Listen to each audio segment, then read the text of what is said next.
مقامات مسکو و دوشنبه تا کنون خبری از روسیه به تاجیکستان آورده شدن دلشاد سیدمرادوف، معروف با لقب‌های دلشاد کراسافچک و دلشاد اسبه، متهم اساسی در پرونده ربودن و قتل معاون اول رئیس اوریون بانک شورت اسمتالایف را تصدیق یا رد نکردند و یگان شرح هم ندادند، ولی درستی این خبر را طرف منابع نو به نو تصدیق کرده استادند. شام 10 اکتبر سال 2023 به اداره پایگاه خبری بامداد عکسی را فرستادند که گفته می شود که در آن دلشاد کراسافچک بعد بازداشتش ثبت شده است. کی و در کجا گرفته شدن این عکس معلوم نیست، ولی در عکس نفر مانند به دلشاد کراسافچک بارش دراز دیده می شود که در تنش لباس‌های تابستانه و چیز دیگری که به چشم می رسد این است که هم به دستان آن مرد و هم به پایه‌اش زغلول زدند. منبع بامداد گفت سبب چنین لباس سبک در تن داشتن دلشاد کراسافچک این است که مقامات ویژه روسیه او را در جای خوبش دستگیر کردند و به او حتی امکان عوض کردن لباس را نداده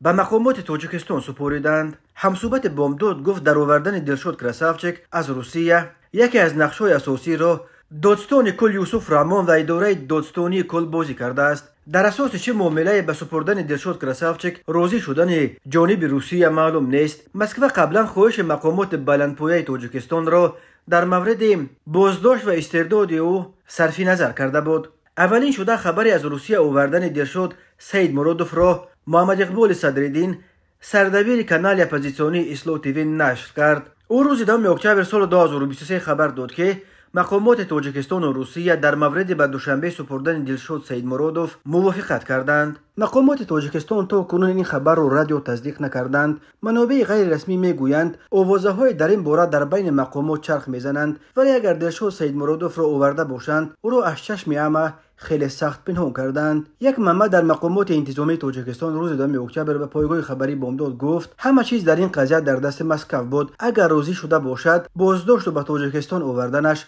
دیگر دو کار دو است. دلشاد اسبه کارمند سابق نهادهای حفظ حقوق تاجیکستان که تجربه کاری در وزارت کارهای داخلی، اگنتی مبارزه با کروپسیا و بخش مبارزه با جنایت‌های کیبرنتیکی دادستانی کل جمهوری تاجیکستان داشت، متهم اساسی در پرونده ربودن و قتل معاون اول رئیس اوریون بانک شورت اسمتالایف به شمار می رود. باور می رود که نقشه ربودن بانکدار معروف را از دلشاد سیدمرادوف کشیده. به این کار چند نفر دیگر کارمندان سابق مقامات حفظ حقوق بر سبب رانده شده را جمع آورده است. شام 23 ایون سال 2023 5 نفر از آدمربایان دلشاد سیدمرادوف، اکبر احمدوف، رستم اشوروف، شاروخ خوجایف و بختاور سفروف بعد چندین روز تعقیب معاون اول رئیس اوریون بانک شورت اسمتالایف را از نزد منزلش در مرکز دوشنبه به ماشین بار کرده به یک منزل از قبل اجاره گرفته شده در دهه شاداب جماعت چهارباغ نویه ورزا بردند. اسمتالایف دیگر به این عذاب و عقوبت تاب نآورده جان داده است. آدمربایان جسد او را همراه ماشین به دریای زرافشان پرتافته فرار کردند. جسد اسمتالایف را بعد 50 روز جستجو روز 12 آگوست از موضع سرازم پنجکند در نزدیکی مرز با ازبکستان پیدا کرده روز 30 آگوست به خاک سپاریدند.